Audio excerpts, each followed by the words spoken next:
What's up, guys? It's the Redhawk Director, and welcome to Redhawk Rates 002 Part 1. The reason this is coming so early is because this had a positive reaction last time, and I don't feel like editing a ranking today, to be honest, so I'm procrastinating like I do best. But I don't know why I'm doing that, because this is actually going to take more effort, but whatever. So this will be the first, this will be like an audiobook version of the first 8 songs on Monstercat 002. You've got Triceracops by Halo Nova. You got Some Wobbles by Fixa. Light Pollution by Stephen Walking. Blow Explode by Arion. Obsession by Neelio. I'm sorry, Rock the House by Matt Dukes in there too. Airwaves by Noise Storm. And Metropolis by Stephen Walking.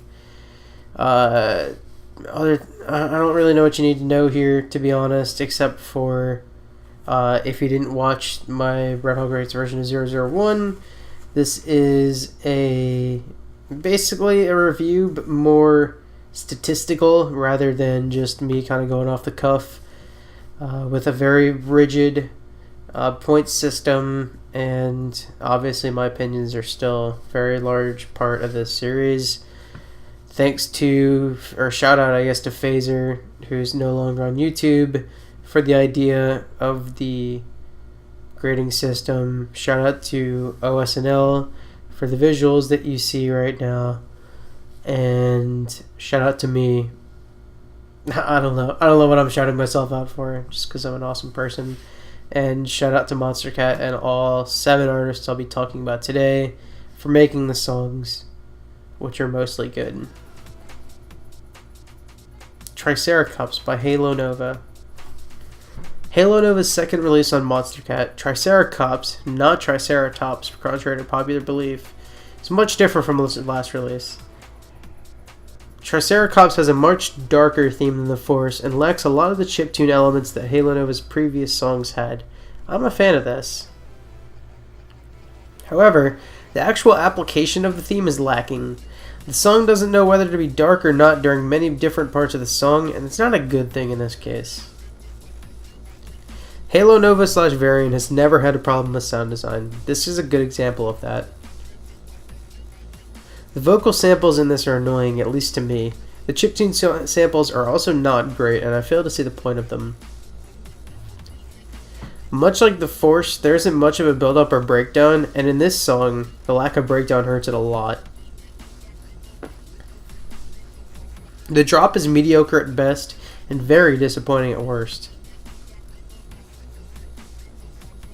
If it wasn't for the beat change in the middle of the song, this would be 5 minutes of the exact same song. That's not good at all, especially when the beat change is stripping away the best part of the song. Like I said with the thematic prominence, the song is confused with whether it wants to be dark or lighthearted. Triceracops is proof that a song can be both uniform, non-uniform, and not very much. The vocal chops, while I don't like them at all, are definitely unique.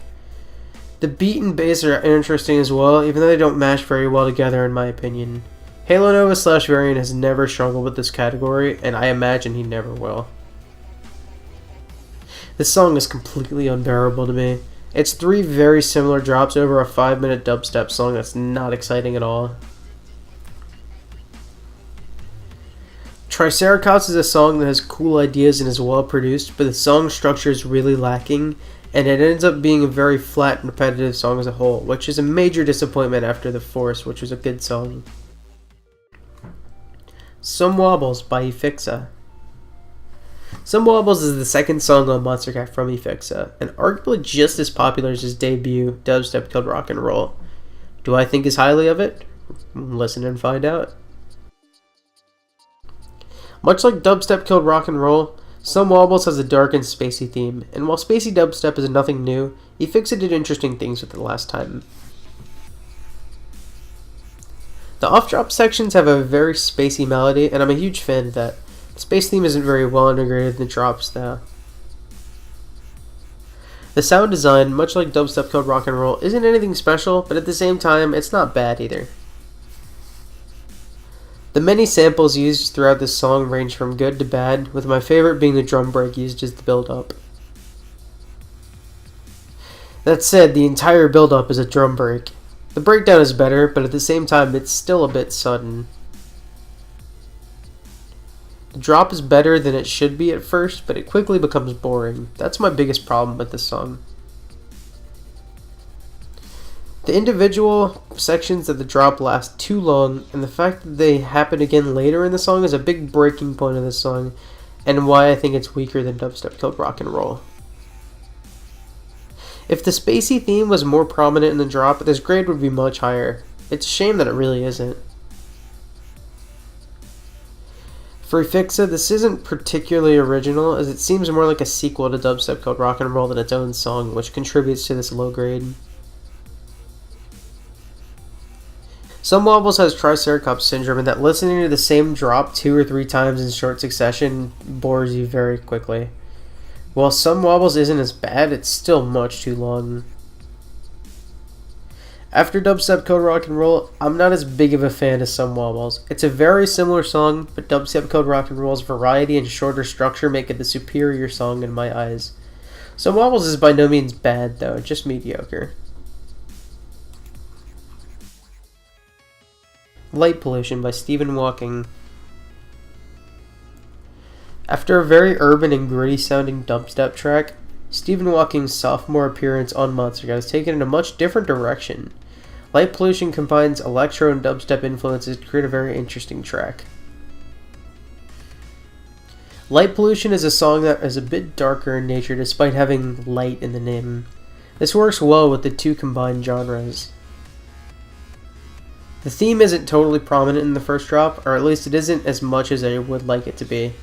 However, it's absolutely there for the second drop, and that gives it a high grade.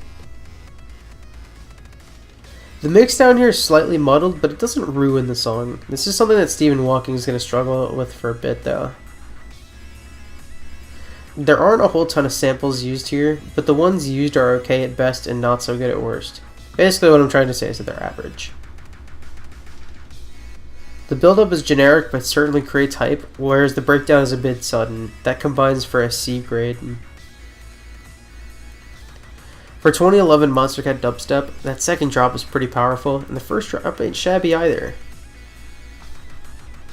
I was surprised by how much the song varied, with the electro house midsection and the totally different second drop. The midsection doesn't sound totally right within the context of the song, but everything else works well together. Stephen Walking will make another song very similar to this, but this is somewhat original within the context of 2011 dubstep. There's a lot of variation and the song is only 3 minutes long. Nothing is overdone, and I reckon this is the best part of the song. I was genuinely surprised with how good Light Pollution was, considering Stephen Walking's early music is very much a mixed bag. However, the song holds up and varies it up well, and that's all I can ask from for early Monstercat. Rock the House by Matt Duke. After a few releases, we had our first new artist of 002 with Matt Duke.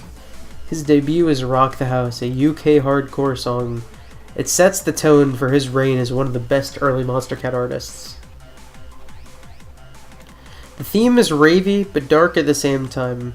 That's not something that hardcore songs do very often, so points to Matt Duke for that. Matt Duke carries the theme throughout the song, with no part sounding not ravey or not dark. The song is actually somewhat complicated for what I'd expect 2011 Monstercat hardcore to sound like, but that's not saying much. The Rock the House vocal sample is easily the worst part of this song for me. Other than that annoying vocal sample, which brings us down a grade, the build-up is actually pretty cool and generates a ton of hype.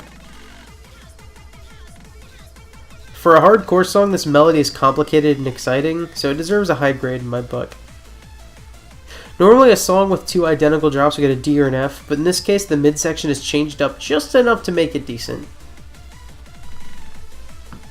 Like I said in the thematic prominence section, the song works well with itself, with the off-drop segments melding well with the drop sections.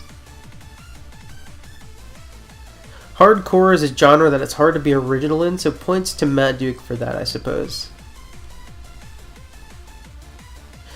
As I said with the variation, the melody is very interesting and long, so it takes a lot longer to get tired of it than a simple one-note melody or something of the sort. MacDuke proves with his debut that he's going to be a force to be reckoned with early on in the label's history. We'll be hearing from the Canadian producer, well, not that soon because Trainer Battle's not on 002. Blow Explode by Arion. Arion is back after the success that was Cold Blood and Ice Cream Cones, and he's back with more electro house. Blow Explode is in a very similar vein to Cold Blood and Ice Cream Cones, and it's time to see if his sophomore release baits his debut. The theme here is very similar to Cold Blood and Ice Cream Cones, but a bit more sexual. Arion does a decent job keeping it similar to Cold Blood and Ice Cream Cones, I guess. Don't really know what else to say here. The sound design here is better than it was in Cold Blood and Ice Cream Cones, and specifically the drop is a lot more complex. This is the strongest part of the song. I don't care how good the rest of the samples are, that vocal sample gives this an automatic F. It's one of the worst samples on the entire label. The build-up would have been good without the vocal sample, but the vocals break it down 2 whole grades. Anywhere the vocals aren't in the drop is great. It's complex, interesting, and much better than Cold Blood and Ice Cream Cones drop. The song varies it up quite a bit, and the midsection and second drop are a bit different. The song is definitely uniform, I'll give it that. Unfortunately, this is going to get a low grade due to its similarity to Cold Blood and Ice Cream Cones, even though it does some things differently. The vocal samples are unbearable. This song pisses me off. Could have been one of the best early electro house songs on the label, but one mistake repeated over and over again throughout the song lowers the song's grade by probably 2 points. That's a damn shame because Arion put in some very good work here. Oh well, maybe he'll fix it for next song. Or maybe not. Obsession by Neelio. Up today is Obsession by Neelio, a hardstyle song, which is not surprising because that's pretty much all Neelio makes then and now. After Captivating was a pretty decent success for me, here's Obsession. There's not really much of a theme to this. It tries to be romantic for most of the song, but the drops don't really reflect that. Then it becomes really creepy. I don't know, man. Whatever theme this song tries to stick to, it fails miserably. The sound design isn't terrible, and there are some cool ideas here and there, but overall, it isn't good. This gets an F just because of the god-awful hardstyle kick. Seriously, not every kick in this genre is this bad, I swear. There isn't much of a build-up or a breakdown in this song, and it's very sudden. I hate purely ravey hardstyle, and that's all these drops are. Even though the drops and melodies vary, it still feels very samey for most of the song. Sorry to sound so negative about this one, but there's very little here for me to enjoy. There's absolutely no uniformity in this song. The creepy bit at the end is the only interesting part of this song at all. Everything else is either nothing new for Neelio or for the hardstyle genre as a whole. It's too long, has too many hardstyle kicks, has repetitive vocal samples, and yeah, unbearable. I hate this song with a passion. We won't get to another song this bad for a while, but Neelio hit a major low with this one. There's about 30 seconds at the end of the song where things get creepy, and that's the best part of the song. Had Neelio built up to that more, we could be talking about a mediocre song instead of an awful one, but we didn't, so here we are. Airwaves by Noisestorm. Noisestorm is an artist I'll be reviewing quite a few songs from, and this is his debut song, Airwaves. It's the first electro house song from anyone other than Arion. It's also the most popular song from Monstercat 002. Does it deserve the hype? The song shares the same theme as a lot of Noisestorm's earlier songs. It's supposed to be super energetic. I'm okay with that, I guess. The song is definitely very energetic, as you can tell multiple times throughout the drop. The sound design sounds like something on Monstercat in 2012. That is really impressive coming from the same compilation album as Obsession. The vocal chops are pretty good and the kicks and snares are crisp. The build-up generates a ton of hype and the breakdown is very nice too. The drop is very nice even though it isn't really anything super special for Electro House. This would have gotten a low grade if it wasn't for the glitchy beginning to the third drop, breaking up an otherwise repetitive song. The song goes well with itself, creating a cohesive song. The song isn't super original, but it doesn't sound like a blatant ripoff of anything either. I still have fun listening to the song now. If that isn't a sign of a song that stands the test of time, I don't know what is. Noise Storm's debut is, so far, the highest graded song in the Redhawk Rates series so far. It may stay that way for a while, too. Exciting and fun, Airwaves capitalizes on its strengths and minimizes its weaknesses to provide a ton of hype for Noise Storm's future songs. Metropolis by Stephen Walking. After Light Pollution, Stephen Walking makes another dubstep/electro house hybrid song in Metropolis. The results shall speak for themselves, I guess. Also, Stephen Walking is the first artist of 3 songs on Monstercat, so hype. After the darker tones of Light Pollution, Metropolis has a bit of a lighter tone. I prefer the darker theme of Light Pollution, but this isn't anything bad. You can definitely tell that Stephen Walking's going for a lighter tone throughout the song. He does a good job improving that. The bass is pretty poorly done, but other than that, there isn't anything good or horrible here, just nothing particularly good. The vocal sample before the drop doesn't really serve a purpose with the exception of giving the song its name. No other samples seem all that good either. The build-up doesn't build any hype at all, which is bad, because in a dubstep song, that's pretty much all the build-up is there for. The breakdown is better, but not by much. There's a reason the build-up builds no hype. It's because there's nothing to be hyped about at all. This is one of the flattest drops on the label. There isn't a whole ton of variation between the 2 drops, and the intro, outro, and midsection sound very similar too. There are small differences, but not much. The song is definitely uniform, but in a bad way. And if an electronic song was typically a roller coaster, then this song is a highway. No rises, no drops, no nothing. I'll give it points for being uniform though. There are definitely some good ideas here, which is why I'm so disappointed by the rest of this song. If this was a generic dubstep song with this drop, I'd be able to just forget about it, but there was actually potential here. This isn't quite the most unbearable song in the world, but the lack of variation and lack of excitement really bring the grade down. There are some really good ideas going on here. It's a shame that this drop is such a failure and the rest of the song repeats itself over and over.